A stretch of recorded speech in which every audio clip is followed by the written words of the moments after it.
Hello everyone. In previous lecture of the unit CPM and PERT, we have started the topic various terminology related with the network diagram. उस lecture में हमने तीन terminology देखी थी। पहली थी activity, फिर थी इवेंट और तीसरी टर्मिनोलॉजी थी नेटवर्क डायग्राम। नाउ उसी टॉपिक को कंटिन्यू करते हुए इस लेक्चर में हम दूसरी रिमेनिंग टर्मिनोलॉजी देखेंगे, वो है पाथ और dependency in network diagram. So network diagram की फोर्थ टर्मिनोलॉजी है पाथ। आपके नेटवर्क डायग्राम में पाथ किसको बोलेंगे? An unbroken chain of activity arrows connecting the initial event to some other event is called path. It means आपके network diagram में आपकी जो इनिशियल इवेंट है, उस इनिशियल इवेंट को दूसरे इवेंट से जो ज्वाइन करने वाले अनब्रोकन एक्टिविटीज की चेन है, उसको हम लोग पाथ बोलेंगे। जैसे कि सपोज इनिशियल एक्टिविटी 1 है, इनिशियल इवेंट 1 है जहां से एक्टिविटी ए स्टार्ट हो रही है। एक्टिविटी ए यहां से स्टार्ट हुई और यहां पर फिनिश हुई। उसके बाद दूसरी एक्टिविटी स्टार्ट होती है, उसको हम बी से रिप्रेजेंट कर रहे हैं और उसको हमने रिप्रेजेंट कर दिया 3 से। फिर उसके बाद तीसरी एक्टिविटी हुई, उसको हमने रिप्रेजेंट कर दिया सी से और फिर बना दिया 4। अब आपकी जो इनिशियल इवेंट है, इनिशियल इवेंट कौन सी है? 1। उस इनिशियल इवेंट को हम ज्वाइन कर रहे हैं 4 के साथ। उस इनिशियल इवेंट को इवेंट 4 से ज्वाइन करने वाला पाथ है 1, 2, 3 और 4। तो इसको हम लोग बोलेंगे पाथ। इट मीन्स यहां पर एक्टिविटी की अनब्रोकन चेन है, यहां पर एक्टिविटी ब्रेक नहीं हो रही है आपकी। देखो ए यहां से फिनिश हुई, वहीं से बी स्टार्ट हुआ, बी जहां से फिनिश हुआ वहीं से सी स्टार्ट हुआ। सो आपके नेटवर्क डायग्राम में एक्टिविटी की जो अनब्रोकन चेन है, एक्टिविटी की जो चेन बन रही है वो बीच में टूटनी नहीं चाहिए। एक्टिविटी की जो चेन बन रही है अनब्रोकन चेन, उसको जो आपकी जो इनिशियल इवेंट है वो दूसरी इवेंट से ज्वाइन करे, उसको हम लोग पाथ बोलेंगे। जैसे let us take one illustration from the below network diagram, determine the path joining the initial event 1 to event 6। आपके स्क्रीन के ऊपर एक नेटवर्क डायग्राम दिया हुआ है। उस नेटवर्क डायग्राम में आपको आइडेंटिफाई करना है कि आपकी जो इनिशियल इवेंट है इवेंट 1। सो आप देख रहे हो इवेंट को सर्कल से रिप्रेजेंट किया है और एक्टिविटीज को एरो से रिप्रेजेंट किया है। उस इवेंट 1 को इवेंट 6 से ज्वाइन करने वाले आपको पाथ आइडेंटिफाई, कौन कौन से पाथ है।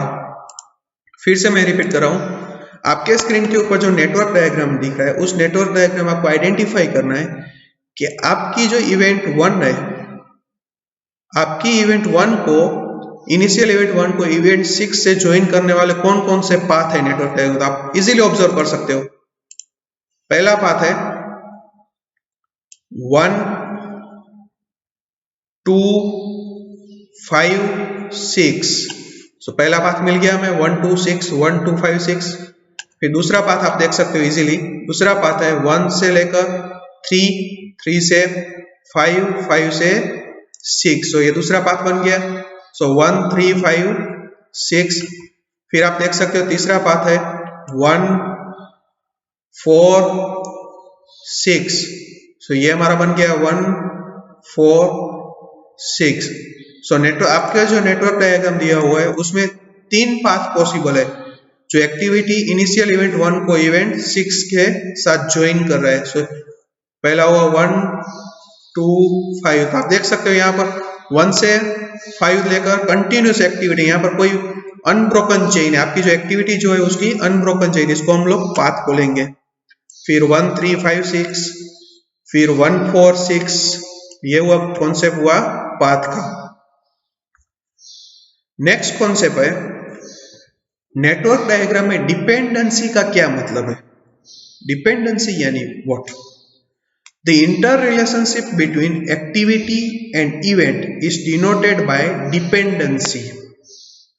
All activities are dependent on each other in terms of preceding, succeeding and concurrent activities.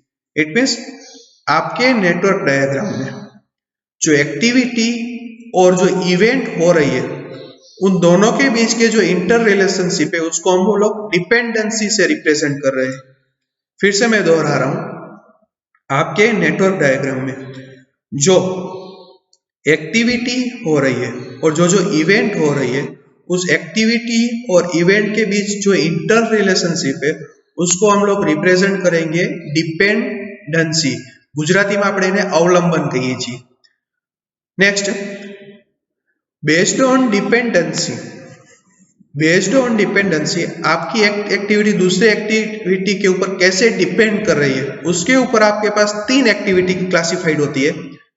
पहली एक्टिविटी है प्रेडेसेसर एक्टिविटी जिसको हम गुजराती में बोलेंगे पूर्व प्रवृत्ति। फिर है सक्सेसर एक्टिविटी जिसको हम गुजराती में बोलेंगे उत्तर प्रवृत्ति। फिर है पैरेलल और कॉन्करेंट एक्टिविटी जिसको हम गुजराती में बोलेंगे समांतर प्रवृत्ति। फिर से मैं दोहरा रहा हूं, आपके नेटवर्क डायग्राम में जो एक्टिविटी और इवेंट हो रही है उसके बीच का जो इंटर रिलेशनशिप है उसको हम लोग रिप्रेजेंट करेंगे डिपेंडेंसी से। और आपके नेटवर्क जितनी भी एक्टिविटीज है वो डिपेंडेंसी के हिसाब से 3 कैटेगरी में डिवाइड कर दी जाती है। पहली है प्रेडेसेसर एक्टिविटी जिसको हम गुजराती में बोलेंगे पूर्व प्रवृत्ति। फिर है सक्सेसर एक्टिविटी जिसको हम गुजराती में बोलेंगे उत्तर प्रवृत्ति। फिर है पैरेलल और कॉन्करेंट एक्टिविटी जिसको हम गुजराती में बोलेंगे समांतर प्रवृत्ति। तो चलिए पहले ये 3 टर्मिनोलॉजी का मीनिंग अंडरस्टैंड कर फिर हम एक इलस्ट्रेशन के साथ ये देखेंगे। तो पहली टर्मिनोलॉजी है प्रेडेसेसर एक्टिविटी। प्रेडेसेसर एक्टिविटी किसको बोलेंगे? जिसको हम गुजराती में बोलते हैं पूर्व प्रवृत्ति। Activity which must be completed before a particular activity starts is called predecessor activity। यानी कोई एक एक्टिविटी स्टार्ट होने वाली है उनसे पहले जो एक्टिविटी परफॉर्म करनी पड़ती है हमें उसको हम लोग बोलेंगे प्रेडेसेसर एक्टिविटी। फिर से मैं रिपीट कर रहा हूं, आपके प्रोजेक्ट में जो एक्टिविटी स्टार्ट होने वाली है उस एक्टिविटी से पहले आपको जो एक्टिविटीज परफॉर्म करनी पड़ती है उसको हम लोग बोलेंगे प्रेडेसेसर एक्टिविटी। और दूसरी टर्मिनोलॉजी है successor activity. Activity which must follow particular activity is called successor activity. It means आपके नेटवर्क डायग्राम में जो एक एक्टिविटी दूसरी एक्टिविटी खत्म, जो एक्टिविटी पहली एक्टिविटी खत्म हो उसके बाद स्टार्ट हो रही है उसको हम लोग बोलेंगे सक्सेसर एक्टिविटी। यानी वो एक एक्टिविटी दूसरी एक्टिविटी को फॉलो कर रहा है। फिर से मैं डिफरेंस समझा रहा हूं दोनों के बीच का। पहला कॉन्सेप्ट है प्रेडेसेसर एक्टिविटी और जिसको गुजराती में हम लोग बोलेंगे पूर्व प्रवृत्ति। तो जो एक्टिविटी आपको परफॉर्म करनी है प्रोजेक्ट में उस एक्टिविटी से पहले जो एक्टिविटी आपको परफॉर्म करनी पड़ती है उसको हम लोग बोलेंगे प्रेडेसेसर एक्टिविटी। और एक एक्टिविटी खत्म होती है आपकी और उसके बाद जो एक्टिविटी स्टार्ट हो रही है उसको हम लोग बोलेंगे सक्सेसर एक्टिविटी। यानी आपके पास एक्टिविटी है उससे पहले जो एक्टिविटी परफॉर्म करनी पड़ती है उसको प्रेडेसेसर बोलते हैं और उसके बाद जो एक्टिविटी हो रही है उसको हम लोग बोलेंगे सक्सेसर एक्टिविटी। चलिए अब प्रेडेसेसर और सक्सेसर एक्टिविटी के बीच का डिफरेंस हम एक नेटवर्क डायग्राम से अंडरस्टैंड करते हैं। हमारे पास एक प्रोजेक्ट है, उस प्रोजेक्ट में 2 एक्टिविटी हो रही है, एक्टिविटी ए और एक्टिविटी बी। एक्टिविटी बी ए कहां से स्टार्ट हो रही है? नोड 1 से। कहां पर फिनिश हो रही है? नोड 2 के ऊपर। अब एक्टिविटी बी कहां से स्टार्ट हो रही है? जहां पर एक्टिविटी ए फिनिश हो रही है नोड 2 से, और खत्म कहां पर हो रही है? नोड 3 के ऊपर। अब आपको बताना है कि प्रेडेसेसर कौन सी और सक्सेसर कौन सी। तो आप क्लियरली देख सकते हो जब आपकी एक्टिविटी ए फिनिश हो जाएगी उसके बाद एक्टिविटी बी स्टार्ट होगी। तो बी जो है वो ए की सक्सेसर एक्टिविटी कहलाएगी। एक्टिविटी जो बी है वो ए की सक्सेसर एक्टिविटी कहलाएगी, क्योंकि आपकी एक्टिविटी बी तभी स्टार्ट होगी जब आपकी एक्टिविटी ए फिनिश हो जाएगी। इट मीन्स एक्टिविटी ए खत्म होने के बाद कौन सी एक्टिविटी हो रही है? Activity B. तो एक्टिविटी बी को हम लोग बोलेंगे ए की सक्सेसर एक्टिविटी। और दूसरे वर्ड में आप देख सकते हो कि आपकी एक्टिविटी बी तभी स्टार्ट होगी जब एक्टिविटी ए फिनिश हो जाएगी। तो ए को हम लोग बोलेंगे प्रेडेसेसर एक्टिविटी। किसकी? बी की। ए ने हम આપણે કહીશું પૂર્વ પ્રવૃત્તિ, કારણ કે आपकी जो एक्टिविटी ए है वो बी से पहले परफॉर्म हो रही है। मीन्स आपको एक्टिविटी बी स्टार्ट करने से पहले आपको एक्टिविटी ए परफॉर्म करनी पड़ेगी। तो एक्टिविटी ए है वो बी की प्रेडेसेसर कहलाएगी और एक्टिविटी बी जो है वो ए की सक्सेसर कहलाएगी। ये कॉन्सेप्ट हुआ प्रेडेसेसर और सक्सेसर एक्टिविटी। चलिए एक इलस्ट्रेशन से इसको अंडरस्टैंड करते हैं। उससे पहले कॉन्सेप्ट अंडरस्टैंड कर लेते हैं, पैरेलल और कॉन्करेंट एक्टिविटी किसको बोलेंगे। तो in network diagram two or more activities are said to be parallel when they are started at the same time. It means आपके नेटवर्क डायग्राम में दो से ज्यादा एक्टिविटी जब एक साथ स्टार्ट हो रही हो, एक ही टाइम के ऊपर स्टार्ट हो रही है, उसको हम लोग बोलेंगे पैरेलल एक्टिविटी, जिसको हम गुजराती में बोलेंगे समांतर प्रवृत्ति। इंग्लिश में दो वर्ड्स है, पैरेलल एक्टिविटी और कॉन्करेंट एक्टिविटी, दोनों सेम है। अब आपके सामने एक डायग्राम दिख रहा है। सपोज डायग्राम में हम लोग मार्किंग कर देते हैं, ये वाला नोड 1 है, ये वाला नोड है वो 2 है, ये वाला नोड 3 है। तो आप नेटवर्क डायग्राम क्लियरली देख सकते हो कि आपकी जो दो एक्टिविटी है, एक्टिविटी ए और एक्टिविटी बी, एक ही टाइम के ऊपर स्टार्ट हो रही है, यानी कि नोड 1 से ही स्टार्ट हो रही है दोनों एक्टिविटी। तो उसको एक्टिविटी ए और बी को हम लोग बोलेंगे पैरेलल एक्टिविटी और गुजराती में हम लोग उसको बोलेंगे समांतर प्रवृत्तियों। सो फिर से मैं रिपीट कर रहा हूं, नेटवर्क डायग्राम में जब भी दो और दो से ज्यादा एक्टिविटी एक ही टाइम के ऊपर स्टार्ट हो रही हो तो उसको हम लोग बोलेंगे पैरेलल एक्टिविटी। अब एक इलस्ट्रेशन दिया हुआ है, from the network diagram answer the following question. पहला क्वेश्चन है, predecessor activity of B and C.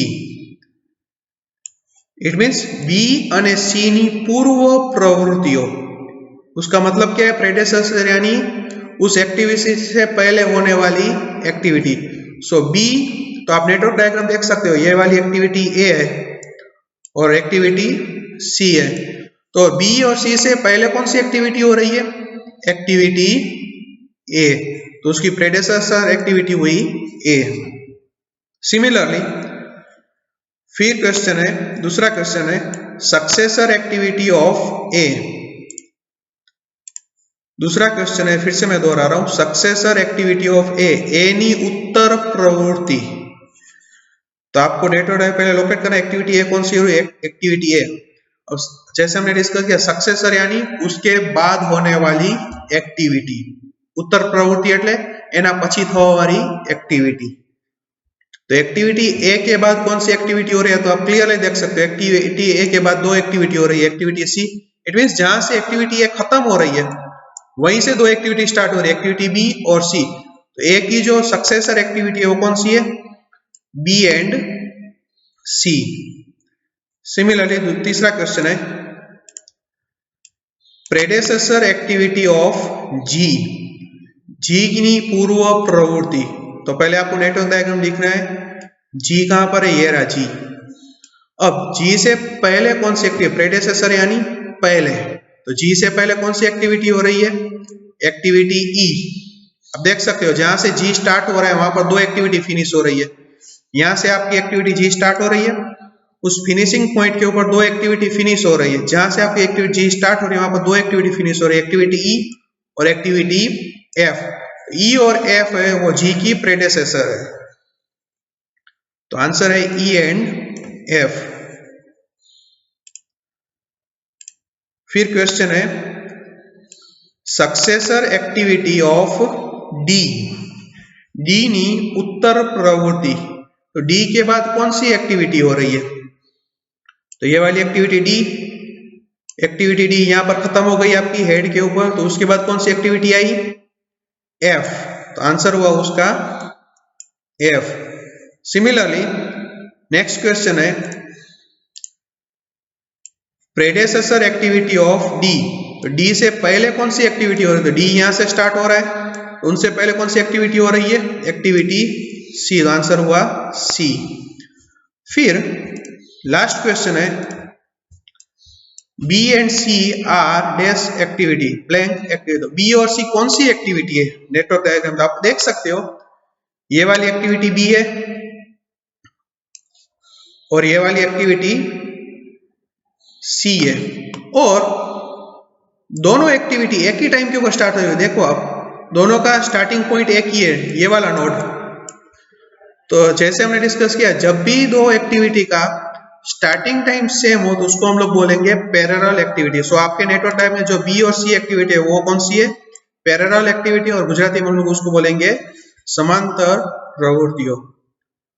So here we have completed our today's lecture. For any query regarding this lecture, you can contact me. Thank you. Have a nice day.